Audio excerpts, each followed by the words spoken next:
Hey guys, what's up? It's your boy Damson with a Commander deck tech video. This is my first one, and I'm hoping to do more in the future. I really love this deck. I love this deck so much. I like exclusively play this deck. So yeah, let's just get right into it. So this deck was one of the pre-cons for Warhammer 40k. There was like she wasn't the real commander. It was like I think Swarmlord or Hive Tyrant, something like that. And I didn't really like using him. She does a lot of stuff, and we'll go over it in a second. But let's read her card to see what she does. So Magus Lucia Kane, she's a colorless green, blue, red. She has Spiritual Leader. At the beginning of combat on your turn, put a +1/+1 counter on target creature. So that's pretty good. That's really good. And that's not including your creatures. It's other people's creatures, but why would you do that? I guess you could be nice, but And then she also has a Psychic Stimulus. You can tap her for 2 colorless, so that's a really good amount of ramp. When you next cast a spell with X in its mana cost or activated ability with X in its activated cost this turn, copy that spell or ability. You may choose a new target for that copy. A copy of a permanent spell becomes a token. We're going to be using a lot of permanents, aka creatures, and we have some sorceries in here too, but it's mostly this is meant to spawn big meaty creatures like 20/20s, 30/30s, so on and so forth. But yeah, I love her. But she is very weak. She's a 1/1, but at the beginning of the game you can put those 1/1 counters on her if you don't have anything else on the field to buff her up. So she has that going for her. But yeah, I'm very excited to go over this deck. Let's go over the boring part, which is the lands. So you don't have to have these dual lands to have this deck do good, of course, but I just have these in here because I love the deck so much that I was like, you know what, let's just freaking do it. We have Volcanic Island, of course. We got Tropical Island. Then we got Taiga. So is the big 3 in this deck? The big 3 lands in this deck are these 3. They're really good. When I bought them, I was like, fuck, man. We also got the lands to look for other lands that have coordinating colors, which is always nice. We have the you can either come in tapped or come in, pay 2 life, and then you can have it untapped. Command Tower.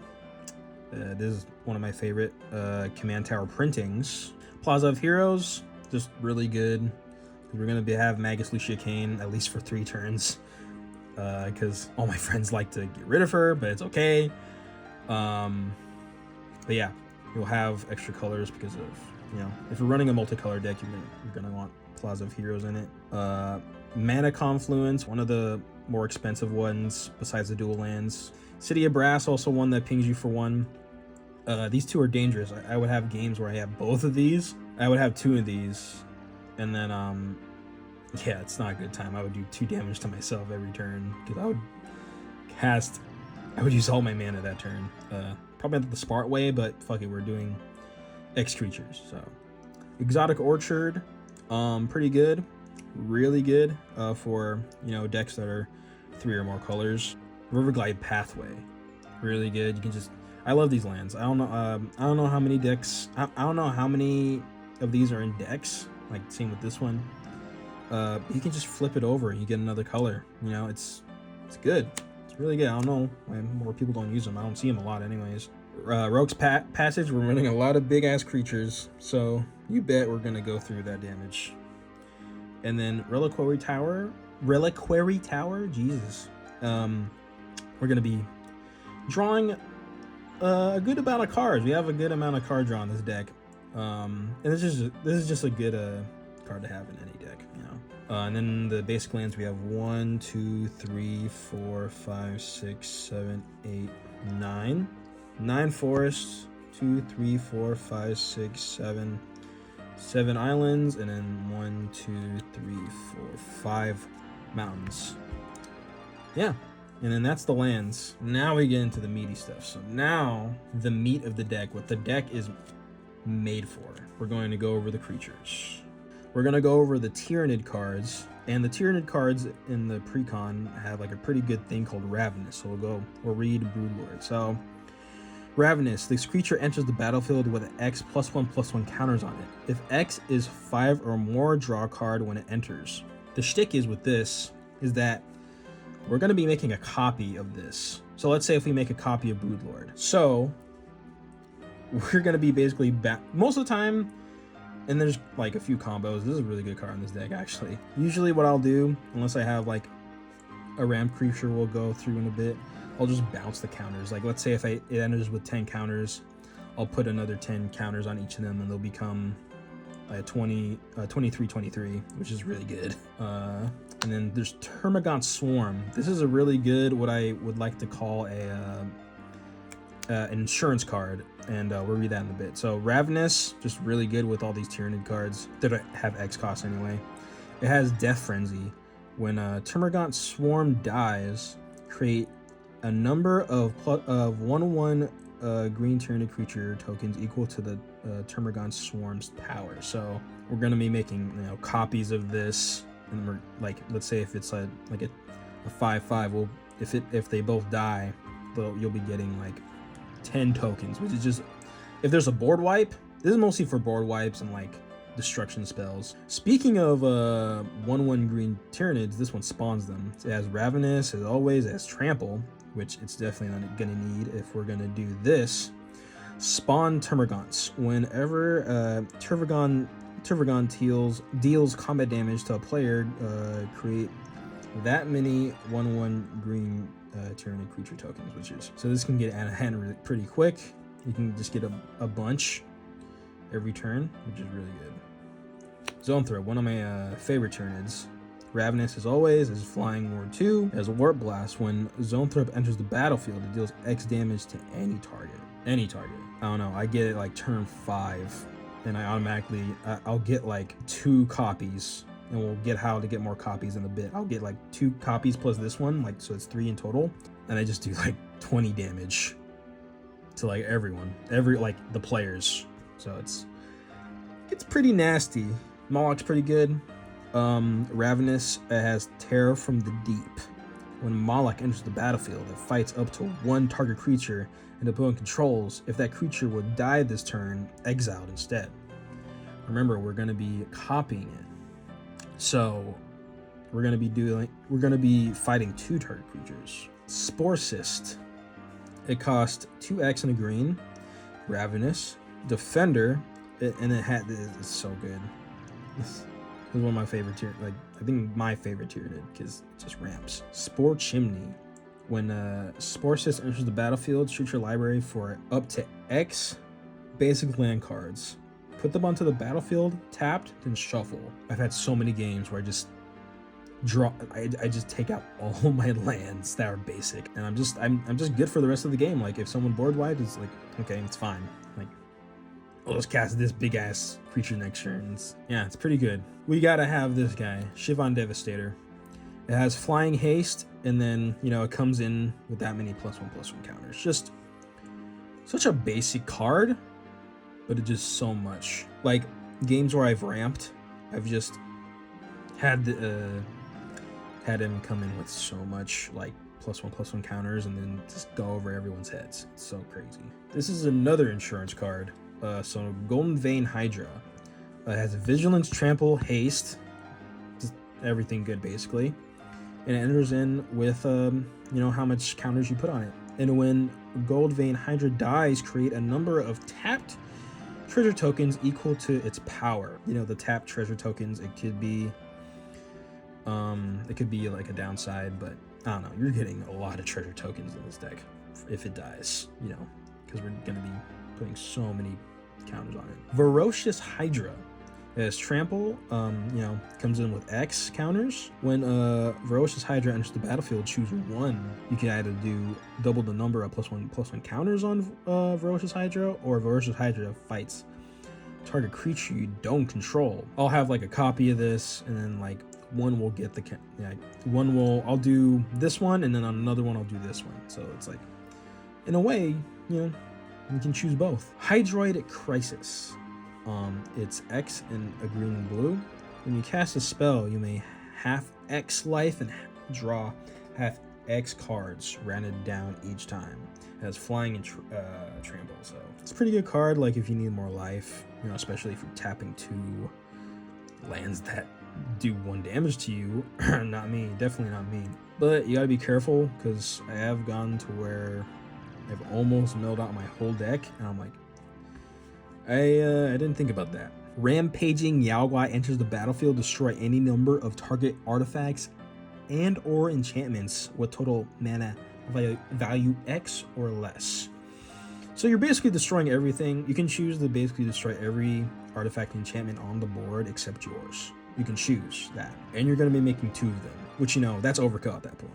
Then we have a Stonecoil Serpent. This is a really good one. So it has reach, trample, protection from multicolored, which is excellent. Yeah, and then it comes in, you know, 30 counters, 40 counters, just casual amount of counters on the creature, right? And then one of the new cards in the deck, Market Backwalker. Do 4, put a +1/+1 counter on this creature. When this creature dies, draw a card for each +1/+1 counter on it. We have a good draw engine in this deck. Walking Ballista. I think everyone knows this card by now. It's a pretty good card. Yeah, basically, we're going to be having 2 of these. We're basically like pointing 2 shotguns to our opponent and saying, do you want a board wipe right now? Do you really want to counter my stuff? Now, we're going to be going over the let me get this to the side. We're going to be going over the non-X creatures in this deck, and this adds a lot of oomph. They add a lot of oomph. I made sure, you know, they helped with the counters and helped with doubling everything. So we'll go over our mana tripler, Nyx Bloom Ancient. Trample. If you tap a permanent for mana, it produces 3 times as much mana of that mana instead. So if we tap mana with Magus Lucia Kane, we get 6 mana. That's so much value. A lot of people don't use him in, like, you know, modern commander decks because he's just so much. He's just so much to bring out. He's 7 mana. Like, that's a lot. But in this deck, 7 mana is like 4 or 5 mana. Depends what we have on the field, but it's a really good card. It's like my second commander because it just does so much work. It does so much work. And then we have a new one, from one of the new sets. I forgot what it's called. It has this really nice like patterning on it. You can see. It's really nice. Twin Flame Tyrant costs 3 and 2 red. Has flying. If a source you control would deal damage to any opponent or a permanent an opponent controls, it deals double that much damage. So let's say if I got, Walking Ballista out, it's basically gonna do double that damage of what I would do with Walking Ballista. Or if I got Zoanthrope, I did 20 damage, it would do 40 damage instead. So yeah, it's pretty good. It's really good. It's kind of good in this deck. And what would be a counter deck without a counter doubler creature? The classic Vorinclex Monstrous Raider. He was actually one of my first commanders I built around. But I don't know, the like mono green's good, but I wanted more. So I don't know if I needed it. Basically, it's a lot of text. A lot of people know this card. It's like, to me, it's like an iconic like counter doubler. It's good. Now for a Tyranid. Old One Eye. As trample, other creatures you control have a trample. When Old One Eye enters the battlefield, create a 5/5 green Tyranid creature token. And then it has fast healing at the beginning of your pre-combat main phase. So main phase 1, you may discard 2 cards. If you do, return Old One Eye from your graveyard to the battlefield. He's just really good for getting creatures out. Like, you get a 6/6 and a 5/5, and you get trampled. And it's really good for a 6-drop. It's a good value. And now for one of my favorites. I've been saying that for all these creatures, but I just love this deck so much. But Herald of Secret Streams. I just call him Herald. Because he's my homie. Creatures you control with +1/+1 counters can't be countered.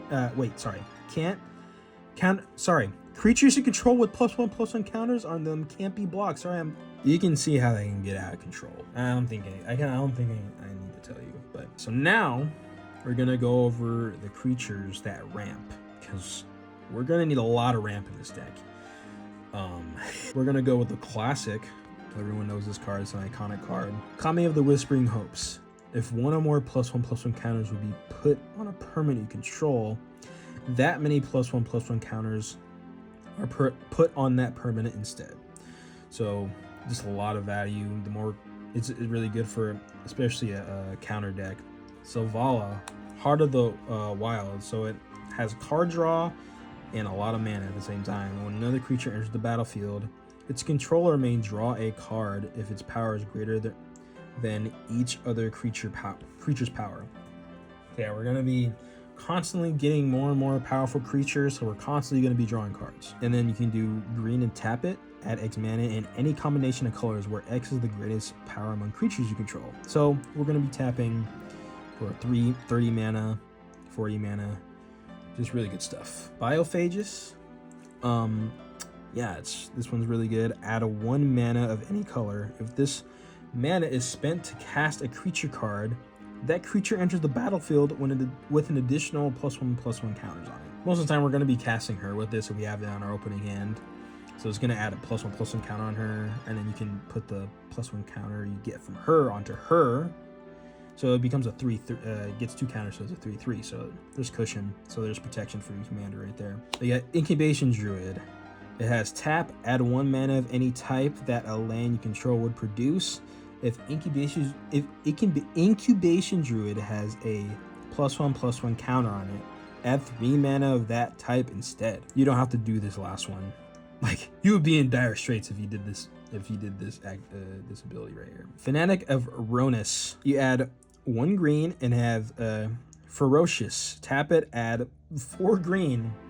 Activate only if you control a creature with power 4 or greater, which, you know, we're going to be having a lot of that. So Nexus, basic lands you control have tap, add 2 greens, spend this mana only to cast that only cost that contain X. Sorry man, I can't read.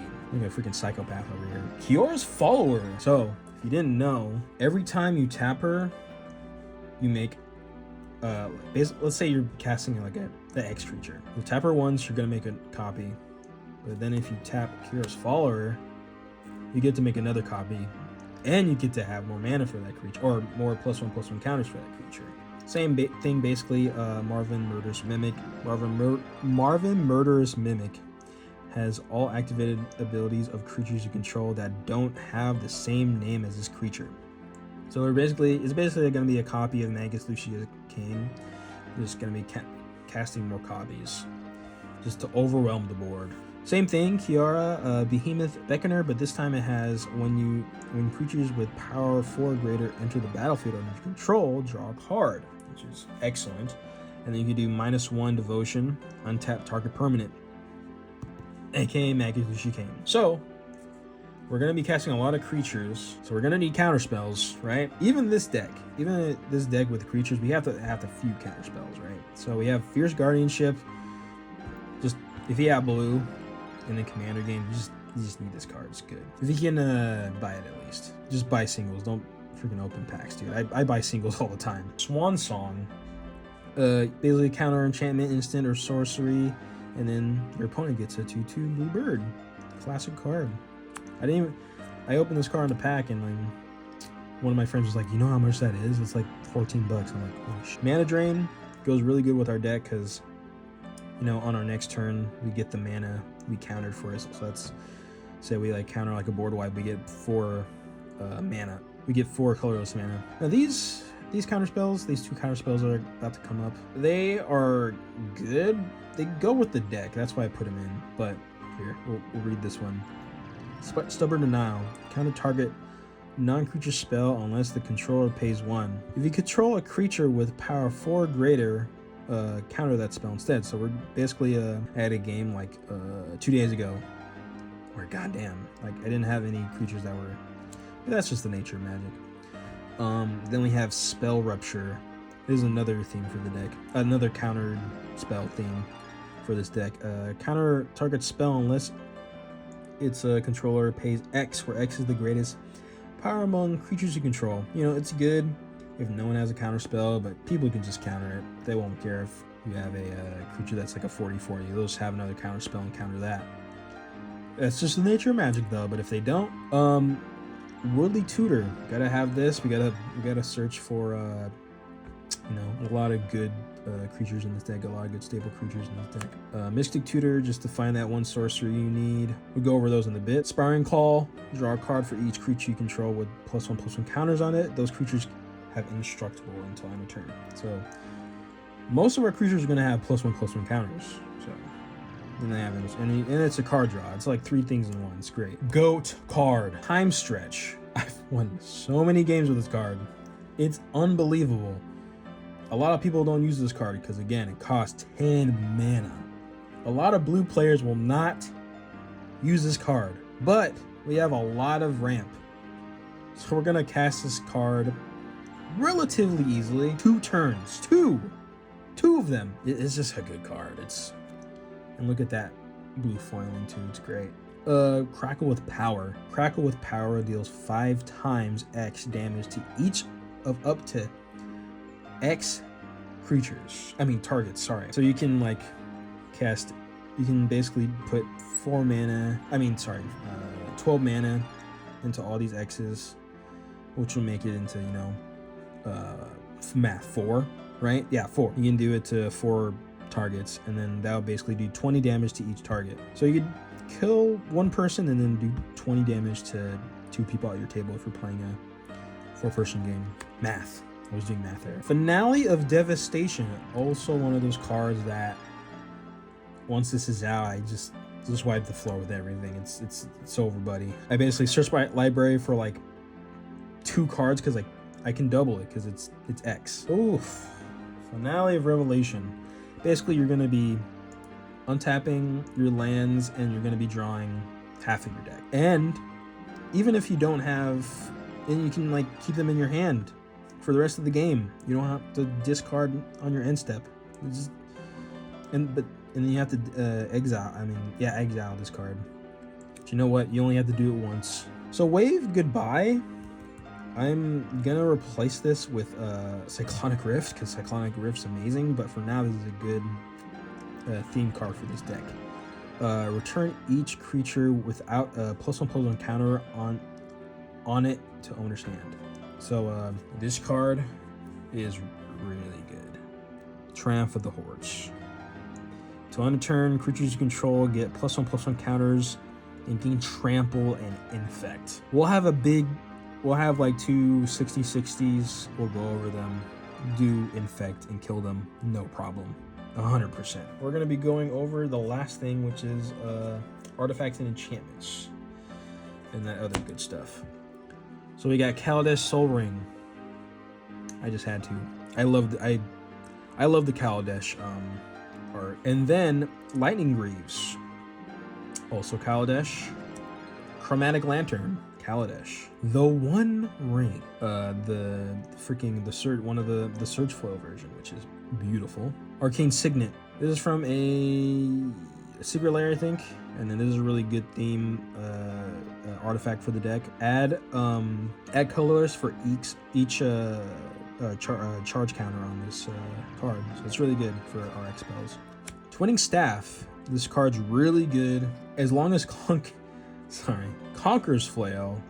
As long as Conqueror's Flail is attached to a creature, your opponents can't cast spells during your turn. Do you ever have those people that counterspell everything you do on your turn? Well, not anymore. You got Conqueror's Flail. Great Henge. This is a really good card for a green deck. This spell casts X less to cast, where X is the greatest power among creatures you control. So it's most of the time going to cost just 2 green. Then you can add 2 green. You may gain 2 life when a token creature enters the battlefield under control. Non-token creature enters the battlefield when you control, put a +1/+1 counter on it, and draw a card. So just a lot of good stuff. For Survival of the Fittest. So you have, most of the time in your beginning hand, you'll have a creature you don't like. You know, you can replace it for something else in your deck, which is fantastic. Innkeeper's Talent is really good. First level, you get to basically do Magus Lucius Kane's first thing right here. Second one, all your permanents have award 1. And then this one, you can just double the counters on every deck. I mean, sorry, anything you cast, you know. So instead of a 10-10, you'll have like a 20-20, you know, math. Unbound Flourishing, you gotta have this card, doubles our X's and our costs, and then does very, very well for our instance. If it's an instant or sorcery with X, you basically get to make another copy. Grook's Uprising, basically, we're just gonna be drawing cards out the wazoo. And then Brand's Evolution, just a really nice little, you know, counter doubler right there. Really, really nice. Shadow on the Warp. The first creature spell you cast each turn costs 2 less to cast. And then whenever an opponent casts their first non-creature spell, Shadow on the Warp deals 2 damage to them. So it's Rhythm of the Wilds. Creature spells you control can't be countered. That's gonna be really good. Non-token creatures you control have Riot. Temur, I don't even know. I forgot what Temur, right? Temur Ascendancy. Creatures you control have Haste, and then you can draw cards if you know, the creature has 4 power or greater. And then the last one we'll go over is Invasion of Ikoria. It's a special little card. It's a battle siege card. It's one of my favorite. I wish there were more cards like it, but we'll go over in a bit. When Invasion of Ikoria enters the battlefield, search your library and or graveyard for a non-human creature card with mana value X or less and put it onto the battlefield. If you search your library this way, shuffle. Now we're gonna go over, let's take this out of the sleeve. It becomes